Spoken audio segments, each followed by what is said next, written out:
হে lady. এই মুখ পুরা কে রে তুই? দাঁড়া, আমার বাবারে ডাকতেছি। তোর বাপকে না, তার থেকে বড় কেউ থাকলে তাকেও ডাকে নিয়ে আয়। যা, তোর এত বড় সাহস, তুই আমাকে থাপ্পড় মারছিস? দাঁড়া, যা। চল তো দেখি কার এত বড় সাহস তোকে বিরক্ত করে। কার এত বড় সাহস আমার মেয়েকে বিরক্ত করো?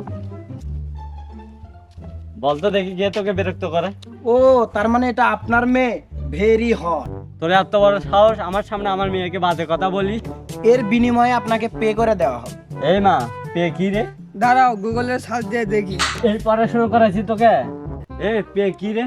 গরিব মূর্খ, পে মানে বোঝে না। পে মানে হচ্ছে আমি যে এতক্ষণ আপনার মেয়েকে ডিস্টার্ব করলাম, এর বিনিময়ে আমি আপনাকে অর্থ প্রদান করব, মানে টাকা দেব। তোমার মনে হয় অনেক টাকা। তা তোমার বাবা কি করে? আমার বাবা, শি ইজ এ বিজনেসম্যান। আমার বাবার প্রচুর টাকা।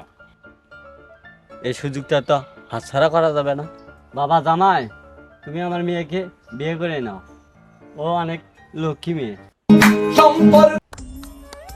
এটাই হলো আপনার মতো মানুষদের আসল রূপ। আমার টাকা আছে, কিন্তু আমি ছেলেটা ভালো নই। তারপরেও আপনি আপনার মেয়েকে আমার কাছে দিবেন কেন?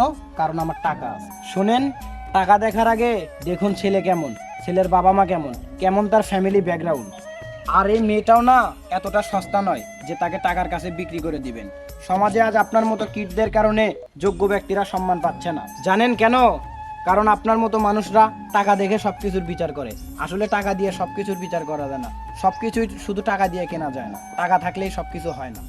সরি বোন, আসলে এদের মতো কিছু নিচু মনের মানুষকে শিক্ষা দেওয়ার জন্য তোমাকে ব্যবহার করেছি। বাবা আমার ভুল হয়ে গেছে, আমাকে ক্ষমা করে দাও। আসলে ক্ষমা করার মালিক উপর আল্লাহ। আপনি যা করছেন তার জন্য আল্লাহর কাছে ক্ষমা চান। আর মেয়েকে সবসময় ছেলে টাকা পয়সা দেখে না, আগে দেখবেন ছেলে কেমন, ছেলের ব্যাকগ্রাউন্ড কেমন, ছেলের বাবা মা কেমন, ওই ছেলের সাথে আপনার মেয়ে সুখী থাকতে পারবে কিনা, এগুলো দেখে তারপর মেয়েকে বিয়ে দিবেন। এই সমস্ত ভুল কাজ আর করবেন না। আচ্ছা বাবা, চল মা, চল বাড়িতে যাই। भोसड़ी के बेटे बेटे बेटा मौज कर दे।